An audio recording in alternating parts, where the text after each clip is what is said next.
किसी ने बड़े कमाल की बात कही है कि इंसान को जिंदगी में हर पल हर वक्त जीत चाहिए होती है, लेकिन फूलों की दुकान वो दुकान होती है जहां जाकर के इंसान अपने लिए हार मांगता है। हाय गाइस, माय एफएम से मैं हूं आरजे कार्तिक। एक छोटी सी कहानी, ये कहानी सैंडर्स की, जिसका जन्म अमेरिका के इंडियाना के हेनरीविल में हुआ। सैंडर्स जब 6 साल का था, इनके फादर की डेथ हो गई। पिता के इस दुनिया से चले जाने के बाद में माँ ने जाकर के फैक्ट्रीज में काम करना शुरू किया। एक टमाटर फैक्ट्री में काम करती थी, सुबह जाती थी, शाम में आती थी। सैंडर्स भाई बहनों में सबसे बड़ा था, तो घर में जो बच्चे थे उनके लिए खाना बनाने का काम भी सैंडर्स ने किया। इतनी नन्ही एज में कुकिंग करना शुरू कर दिया। 7th क्लास तक स्कूल गया, उसके बाद में ड्रॉप आउट ले लिया क्योंकि रिस्पॉन्सिबिलिटीज बढ़ चुकी थी। रिस्पॉन्सिबिलिटी ऐसी थी कि घर परिवार में छोटे बच्चे, भाई बहन, उसके बाद में घर का खर्चा। तो इसने भी माँ का हाथ बटाने के लिए काम करना शुरू किया, खेतों में जाकर के मजदूरी करना शुरू किया। ज्यादा पैसे मिल नहीं रहे थे, तो एक दिन से किसी ने बताया कि हॉर्स कैरेजेस को पेंट करने का काम है, घोड़ा गाड़ी जो होती है, तो उसको जाकर के पेंट करने लगा। वहां से थोड़ा पैसा मिलने लगा। जब ये 16 साल का हुआ तो इसको लगा कि कुछ बड़ा करना जरूरी है। अपनी एज छुपा करके यूएस आर्मी इसने ज्वाइन कर ली। वहां चला तो गया, लेकिन 1 साल के अंदर सैंडर्स की गड़बड़ी पकड़ में आ गई और सेना से बाहर का रास्ता दिखा दिया गया। उसके बाद सैंडर्स ने रेलवे में मजदूरी की, वहां वर्कर का काम किया, लेकिन एक दिन को वर्कर से झगड़ा हो गया और बात इतनी बिगड़ गई कि इसको वहां से नौकरी से निकाल दिया गया। सैंडर्स को हार हार और हार मिलती जा रही थी। सैंडर्स ने सोचा कि पढ़ना जरूरी है, पढ़ करके कुछ काम कर लेते हैं, तो एक यूनिवर्सिटी में गया, वहां जाकर के लॉ में एडमिशन लिया। लॉयर बन भी गया, एडवोकेट बन भी गया, लेकिन एक लीगल केस में इतना गंदा उलझ गया, इतनी गंदी फाइट हो गई कि वो लीगल केस बर्बाद हो गया। अपना पूरा करियर बर्बाद कर लिया। वो लीगल करियर, लॉयर वाला जो काम था, वो भी बर्बाद हो गया। हर तरफ से डिसअपॉइंटमेंट मिली। डिसअपॉइंटेड होने के बाद में सैंडर्स फिर से अपने होम टाउन अपनी माँ के पास वापस गया और जाकर के बोला कि माँ, समझ में नहीं आ रहा, लाइफ में हर वक्त हार मिल रही है। माँ ने बोला कि हार मिल रही है वो तो ठीक है, लेकिन तुम्हें हार माननी नहीं है, तुम्हें फिर से कोई काम करना चाहिए। तो सैंडर्स ने एक इंश्योरेंस कंपनी में इंश्योरेंस एजेंट का काम करना शुरू किया। इंश्योरेंस पॉलिसीज घर घर जाकर के बेचना शुरू किया।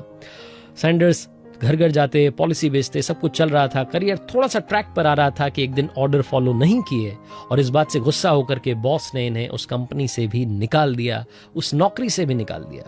1920 में सैंडर्स ने एक फेरी बोट बनाने की कंपनी शुरू की, नाव बनाने की कंपनी शुरू की। उसमें इन्हें इंस्टेंटली सक्सेस मिली और वो जो सक्सेस मिली उसकी वजह से, जो थोड़ा पैसा आया उसकी वजह से, केमिकल लैंप्स बनाने का काम शुरू किया। सैंडर्स को लगा था कि ये बिजनेस ग्रो करेगा, लाइफ में कमाल कर दिखाऊंगा।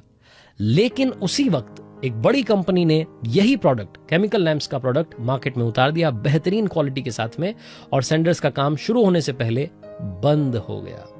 सैंडर्स को समझ नहीं आ रहा था कि लाइफ चाहती क्या है। 40 साल की एज में इनको किसी ने फ्यूल स्टेशन पर नौकरी दी, वहां जाकर के काम करने लगे, थोड़ा बहुत पैसा मिल रहा था। अचानक से रिसेशन आया और वो फ्यूल स्टेशन भी बंद हो गया। आप देख रहे हैं, हमेशा हार हार और हार मिल रही थी। फॉर्चुनेटली उस साल भाग्य ने ऐसा साथ दिया कि किसी ने इन्हें एक सर्विस स्टेशन कहा कि आप फ्री में इसको, फ्री रेंट ऑफर के साथ में कहा कि आप इसको शुरू कीजिए, जो भी आपका प्रॉफिट होगा उसमें हम परसेंटेज शेयर कर लेंगे। तो परसेंटेज जो था प्रॉफिट वाला, वो शेयर करने की बात हुई। वहां इन्होंने काम शुरू किया सर्विस स्टेशन में उसी साल। अब इनको लगा कि लाइफ में कुछ अपना करना, खुद का करना बहुत जरूरी है। उस सर्विस स्टेशन के साथ साथ इन्होंने एक स्टॉल लगाई, जिसमें जो सैंडर्स का बचपन से जो स्किल थी, जो कुकिंग का काम करते आ रहे थे, खाना बनाना बड़ा पसंद था, तो वहां पर फ्राइड चिकन बनाना शुरू किया और सैंडर्स का वो काम धीरे धीरे लोगों को पसंद आने लगा। शुरुआत में सैंडर्स ने जो भी वहां पर लोग आते थे उनको फ्री में मील सर्व करना शुरू किया, फ्री में फ्राइड चिकन खिलाना शुरू किया। लोगों को वो जो स्वाद था उनकी जुबान पर चढ़ने लगा, और रेसिपी उनको पसंद आने लगी। कुछ लोग वहां पर सिर्फ ये खाने के लिए आने लगे। सैंडर्स को लगा कि काम जमने वाला है। एक छोटी सी दुकान सड़क किनारे सैंडर्स ने खोल ली। भीड़ बढ़ने लगी। एक दिन गवर्नर, जो कि उस स्टेट के गवर्नर थे, वहां से निकल रहे थे, उन्होंने वहां रुक करके ब्रेकफास्ट किया और उनको वो जो फ्राइड चिकन था बड़ा पसंद आया। उन्होंने उसका नाम दिया केंटकी कर्नल। केंटकी कर्नल नाम से वो जो फ्राइड चिकन था धीरे धीरे मशहूर होने लगा। इस सब के बीच में करीब 4 साल के अंदर एक दिन एक एम्प्लॉय का, जो कि इसी के रेस्टोरेंट में काम करता था सैंडर्स के, उसका किसी से झगड़ा हो गया और वो रेस्टोरेंट बंद हो गया। उसके बाद में भी सैंडर्स ने हार नहीं मानी, एक और रेस्टोरेंट ओपन किया। अब की बार पता नहीं ऊपर वाला क्या चाहता था, उस रेस्टोरेंट में आग लग गई, वो भी तबाह हो गया। लगातार हार मिलती जा रही थी, लेकिन सैंडर्स ने हार इस बार भी नहीं मानी। 140 सीट्स वाला एक और रेस्टोरेंट ओपन किया, वहां पर भी वही फ्राइड चिकन, केंटकी कर्नल जो था वो लोगों को खिलाने लगा, लोगों को बड़ा पसंद आ रहा था। लेकिन इस सब के बीच में वर्ल्ड वॉर सेकेंड छिड़ गई और दुनिया की जो कंडीशंस बनी थी उसकी वजह से फिर से रेस्टोरेंट बंद हो गया। सैंडर्स को एक बार फिर से हार मिली, एक बार फिर से लगा कि जो बिजनेस शुरू किया था वो ठप हो गया है। वर्ल्ड वॉर सेकंड जब खत्म हुआ तो फिर से इसको लगा कि अब फिर से लाइफ में बाउंस बैक करना चाहिए, लेकिन अब की बार रेस्टोरेंट ओपन करने वाला पैसा नहीं था। सैंडर्स को लगा कि क्या किया जाए, तो एक दिमाग में आइडिया आया कि मेरी जो रेसिपी है, मेरी जो डिश है जो कि लोगों को बड़ी पसंद आ रही है, फ्राइड चिकन, क्यों ना इसको अलग अलग रेस्टोरेंट में लेकर के जाया जाए। तो जो सैंडर्स था उसको लगा कि इस काम को आगे बढ़ाते हैं, रेस्टोरेंट में जाकर के अपनी रेसिपी बताते हैं। वो जाने लगा, अलग अलग रेस्टोरेंट में रेसिपी बताने लगा, उनको टेस्ट करवाने लगा, लेकिन हमेशा इसे रिजेक्शन मिला। सैंडर्स को उनकी रेसिपी को 1009 बार 1009 टाइम्स रिजेक्ट किया गया। उसके बाद में इन्हीं के शहर में एक बड़े रेस्टोरेंट ने फाइनली इनकी रेसिपी अप्रूव की, और वो जो फ्राइड चिकन था, केंटकी कर्नल, जो कि केंटकी फ्राइड चिकन था, वो पहली बार एक बड़े रेस्टोरेंट में पहुंचा। कस्टमर्स को बड़ा पसंद आया। धीरे धीरे इन्होंने और रेस्टोरेंट्स को कन्विंस करना शुरू किया।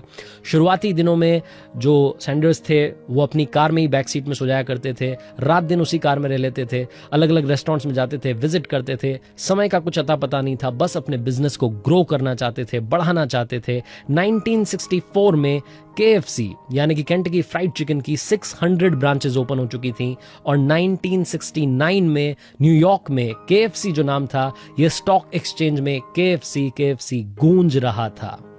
यह बताया जाता है कि 75 की एज में जो सैंडर्स थे उन्होंने अपने सपने को जीना शुरू किया, और उनका ये जो ब्रांड था KFC, ये धीरे धीरे अमेरिका से निकल करके UK, कनाडा, मैक्सिको, जमैका, बहुत सारी कंट्रीज में पहुंच रहा था। 600 से 3500 हुआ, और जब 16 दिसंबर 1980 को सैंडर्स ने आखिरी सांस ली, 90 साल की उम्र थी उनकी जब उनकी डेथ हुई, जब उन्होंने आखिरी सांस ली, उस वक्त दुनिया में KFC केंटकी फ्राइड चिकन की 6000 ब्रांचेस ओपन हो चुकी थी। और डेटा बताता है 2019 तक 24,000 से ज्यादा आउटलेट्स जो हैं KFC नाम से चल रहे हैं। KFC का अगर आप लोगो देखेंगे तो अंकल की जो तस्वीर आपको दिखती है उन्हीं का नाम सैंडर्स है, कर्नल हार्लैंड डेविड सैंडर्स, जिनकी तस्वीर में फ्रेंच कट दाढ़ी है और वेस्टर्न टाई उन्होंने लगाई हुई है। यही वो लोगो जो कि मशहूर हो चुका है, और आज पूरी दुनिया सैंडर्स को, जिनको कि 1009 बार रिजेक्शन का सामना करना पड़ा, जानती है, पहचानती है, उनकी तस्वीर को बार बार देखती है।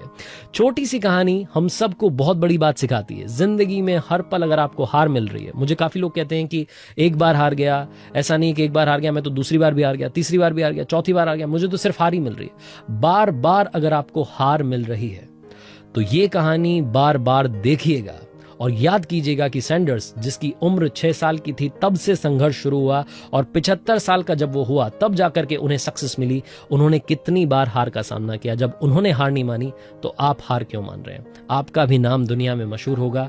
उसके लिए इंतजार कीजिए और भरपूर मेहनत कीजिए, अपने काम को दुनिया को दिखाइए। इसीलिए बार बार कहता हूं, कर दिखाओ कुछ ऐसा कि दुनिया करना चाहे आपके जैसा। याद रखिए, हारोगे नहीं तो सीखोगे कैसे, और सीखोगे नहीं तो जीतोगे कैसे। आरजे कार्तिक की कहानी देखिए आप हर सोमवार सुबह 9:30 बजे मेरे सोशल मीडिया हैंडल